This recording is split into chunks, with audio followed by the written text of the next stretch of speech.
बड'फा गेजेरथियारि सोलायनाय मावथांखिनि गेजेरजों गिबि खेब 13 बोसोर बैसोनि जोलुर बादायलायनाया दिनै जोबथा गेलेनाय एबा फाइनाल मेच। फाइनाल मेचखौ चिरां जिल्ला आरो कार्बि आंलं हानजानि गेजेराव गेलेनायनि सिगां जोंनि बड'लेण्ड बुब्लिनि खौरांगिरि सुखुराम बर'नि एक्सक्लुसिभ। बड'लेण्ड बुब्लि नायगिरि साफ्रोमनिसिम आं गोजोन हामलायनायखौ बावहरग्रोबाय। बे समाव आं दंफैयो उदालगुरि जिल्लानि नैबे नलबारि गेलेग्रा फोथाराव दुलाराय बर' फरायसा आफादनि बानजायनायाव 13 बोसोरनि बैसोनि जि जोलुर गेलेनाय बादायलायनाय, बे बादायलायनाया दिनै जोबथा गेलेनाय बादायलायनाय जागोन। दा बे समाव आङो बे फिल्डआव दंफैयो। आंजों लोगोसे दङ दुलाराय बर' फरायसा आफादनि गाहाय नेहाथारि बिथाङा दङ। माबायदि थासारियाव बोरै प्रिपेरेसन जाना दं जों बिथांनिफ्राय मिन्थिना लानो। गिबियावनो हामलायनाय बावग्रोबाय। आन्डार 13 जि फुटबल गेलेनाय बेयो दिनै जोबथा सानाव सफैबाय। माबायदि प्रिपेरेसन जादों दायो? प्रिपेरेसन होनोबा दासिमाव जे जोङो अर्गेनाइजार कमिटि हिसाबै सेन्ट्रेल अल बड' स्टुडेन्टस इउनियन आरो उदालगुरि डिस्ट्रिक्ट कमिटि अल बड' स्टुडेन्टस इउनियन जथायै जोङो फिल्डनि जिखिनि प्रिपेरेसन बेखौ जोङो खालामखांबाय। बिनि उनाव जिखिनि फाइनाल खेल टाइमा दसे उनाव जागायसिगोन। गेलेनांगौ बेबायदि बाखिल'सै। दा जोंनि हाबाफारि दिनै जिहेथु बेवहाय फाइनाल खेल गेलेगोन, बेवहाय चिरां जिल्लानि जोगिरि बिथांमोनजों कार्बि आंलं जिल्लानि जोगिरि माने चिरां भार्सेस माने कार्बि आंलं जरदार मोनसे बेयाव माने फाइनाल मेचखौ जोङो नुनो मोनगोन दिनैनि गेजेरजों।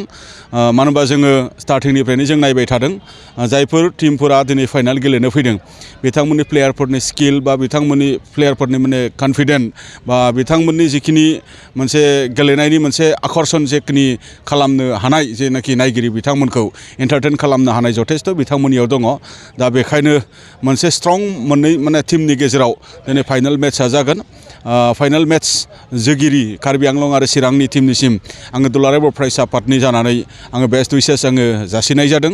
आरो बे समाव दिनैनि जिखिनि जोंनि हाबाफारिनि गाहाय आलासि हिसाबै जे जोंनि डक्टर सुभाष बसुमतारी जाय बिथाङा माने साइनि माने रिजनेल डाइरेक्टर माने एक्स बिथांखौ जोङो हांख्रायदों। बिथाङाबो अलरेडि सौफैखाबाय आरो दिनैनि बे हाबाफारिजों जोङो बड'फानि सावगारियाव बिबार जेनगिरि महरै जोङो हांख्रायदों दुलाराय बर' फरायसा आफादनिनो मोनसे समनि बानसु आफादगिरि मानव गेदेर मुस्रि प्रदीप दैमारि मानव गेदेर बिथांखौ जोङो दिनै हांख्रायदों। बिथां मानव गेदेर बिथाङाबो दिनै सौफैबाय। बेबायदिनो दुलाराय बर' फरायसा आफादनि मानगोनां आफादगिरि दिपेन बर' बिथां दिनै नुजाथिनायनि गेजेरजों गुबुन गुबुन जिल्ला दुलाराय बर' फरायसा आफाद आरो जोंनि हांख्रायजानाय दल आफादनि दैदेनगिरि बिथांमोन, हांख्रायजानाय सानसुमै बिथांमोन आरो ओनसोलनि रायजो राजाफोरनि बाहागो लानायजों दिनैनि बे फाइनाल खेलखौ जोङो माने खुंफुंनो हासिगोन होननानै जोंनाव मिजिंथिदों। दिनैनि बे फाइनाल खेलाव जाय देरहासार जानो हागोन बै बिथांमोना माने 30,000 केश एवार्ड बेबायदि चेम्पियन जिखिनि बान्था बेखौ मोनगोन, लोगोसे ट्रफि मोनगोन। आरो बेबायदिनो जाय रानार्स आप जागोन बिथांमोना 20,000 केश एवार्ड लोगोसे ट्रफि बेखौ मोनलांनो हागोन। आरो बे खेलनि गेजेरजों माने बेस्ट प्लेयार बेबायदि सासे जोङो सायख'नाय जागोन आरो हाइ स्करार बेबायदि सायख'नाय जागोन। लोगोसे एबसुनिफ्राय जोङो सार्टिफिकेट बेबायदि जोङो गथायनो सानदों। दा बेखायनो बे हाबाफारिनि गेजेरजों जोङो मोनसे जोंनि उन्दै उन्दै गेलेग्रा बिथांमोनखौ थुलुंगानाय होनो हागोन बेखौ जोङो बिसास खालामदों। आरो आं खावलायनोबो लुबैदों रायजो राजा सानसुमै बिथांमोनखौबो जे जोङो दिनै उन्दै माने गेलेगिरिफोरनि जिखिनि स्किल बेखौ जोङो नायनानै बिथांमोननो गोबां जोंहा स्कप होबावनो गोनां दङ, गोबां बेबायदि जोंहा प्लेटफर्म होबावनो गोनां दङ। मानो होनबा गोजौ फारसेथिं थांनांगौ जुदि जायोब्ला बयनिबो मदद नांगोन, स्पर्ट्स एस'सियेसननि बेवहाय मदद नांगोन, बेवहाय एकाडेमिफोरनि गोनांथि जागोन आरो बेवहाय सरकारनि जथेस्थ' बेवहाय गोनांथि जागोन। मानो होनबा दुलाराय बर' फरायसा आफादा बे हाबाफारिखौ जास्ट जोङो मोनसे थुलुंगानाय होनो बा जोङो बेखौ जास्ट मोनसे परिबेस क्रियेट खालामनो होननानै बा जोंनि गेजेराव मोनसे थासारि लाबोनांगौनि थाखाय जोङो बेखौ जोङो खालामनाय जादों। बेजोंनो लोगोसे मोजां मोजां गेलेगिरिफोरा गेलेनायजों केरियार दानो हाथों, देहा सावस्रिखौहाय गोग्गो खालामनो हाथों आरो बेबायदिनो गावनि गेजेराव अनलायनाय बा माखासे एन्टि ससियेल माने एक्टिभिटिफोरनिफ्राय जे जोंनि लाइमोनफोरा जेन गोजानाव थानो हायो बेफोरनि गासै नोजोर आरो थांखिखौ लानानै बड'फा गेजेरथियारि मावथांखिनि मोनसे हाबाफारि हिसाबै बे हाबाफारिखौ जोङो जागायनाय जादोंमोन। दा दिनै फाइनाल हाबाफारि जोङो नायनो थाखाय थाग थियारि जादों। आङो फिनै मोननैबो हानजानिसिम बेस्ट उइसेस जासिबाय। गोजोन्थों। एबसु सोलोंथाइ बिथिंजों लोगोसे गेलेनाय बिथिङाव खामानि मावनायखौ जों मिथिनो मोनदों।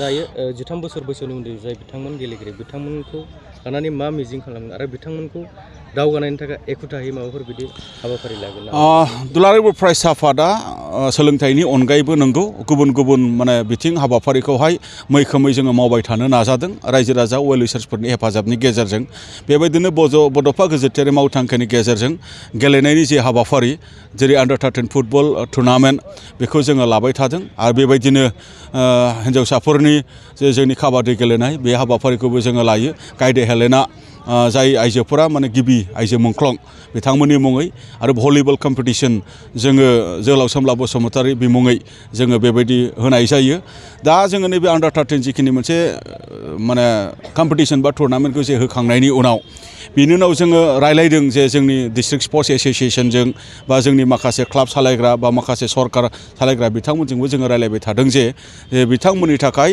माबा मोनसे प्लेटफर्म खालामनानै बा बिथांमोननो मोनसे लामा दिन्थिनायनि थाखाय सरकारा मावनो गोनां दङ दा बिनि थाखाय जोंहा बिटिआर एकर्डनि गेजेरजों मोनफ्रोमबो जिल्लायाव जोंहा गायसनजानांगौनि खोथा दङ बेफोरखौ थाबैनो गायसननायनि गेजेरजों माने उन्दै जायफोरा माने स्किल माने गथ'फोर बिथांमोनखौ सायाव लाखिनायनि गेजेरजों बेटार ट्रेनिं होनायनि गेजेरजों बिथांमोनखौ प्रम'सन खालामनायनि हाबा मावनो गोनां जोंहा जथेस्थ' दङ जोङो जेसेबां हायो जोङो बेखौ जोङो नाजागोन बिथांमोननि फिउचारनि बा बिथांमोननि केरियार जानांगौनि थाखाय जों बेखौ नाजाबाय थादों लोगोसे प्राइभेट माखासे बिगोमा बा स्पर्ट्सआव इन्ट्रेस्टेड थानाय माखासे बेक्ति बिथांमोनखौबो जोङो प्राइभेट एकाडेमि बा माने प्राइभेट बा पाब्लिक माने पार्टनारशिपनि एकाडेमिनि जोंनाव गोनांथि दङ बै बिथांमोनजोंबो जोङो दिनै सावरायबाय थादों जे जोङो बोरै बै बिथांमोनखौ जोङो बोरै माने मोजां मोनसे माबाखौ लाहोनो हायो आं बेखिनि बाथ्राखौनो फोरमायबाय जोंनि लाइमोनफ्रा गोबाङानो निसाजों माने लिप्त जाबाय आरो गोबां माने मबाइलजों बांसिनै थायो बिथांमोनखौ बे गेलेनायनि गेजेरजों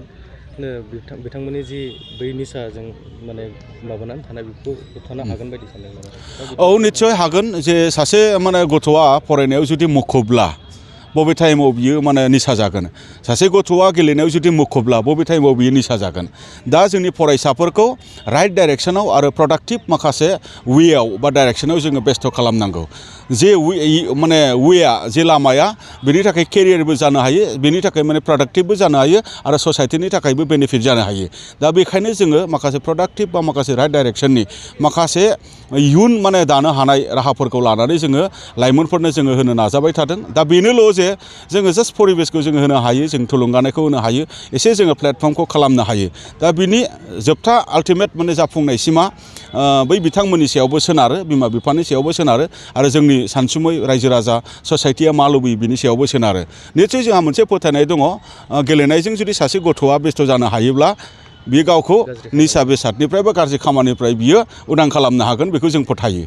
गोजोन्थों नंगौ बे समाव आङो साफ्रोमबो रायजो राजा नोंथांमोनसिम फोरमायनो सानदों 13 बोसोर बैसोनि उनाव जि दुलाराय बर' फरायसा आफादनि बानजायनायाव जोलुर जि गेलेनाय बादायलायनाय बियो दिनै जोबथा साननि समाव दुलाराय बर' फरायसा आफादनि नेहाथारि बिथाङा फोरमायबाय बिथांमोनखौ जौगाहोनाय बिथांमोननि जि मोजां मोनसे लामायाव लांनाय बिथांमोननि केरियार दानायाव जि खामानि मावनाय बिनि सायाव खामानि मावबाय थागोन बा बिनि सायाव नोजोर होनानै बे हाबाफारिखौ लादों होनना बिथाङा फोरमायबाय गोजोन्थों उदालगुरिनिफ्राय सुकुराम बर' बड'लेण्ड बुब्लि।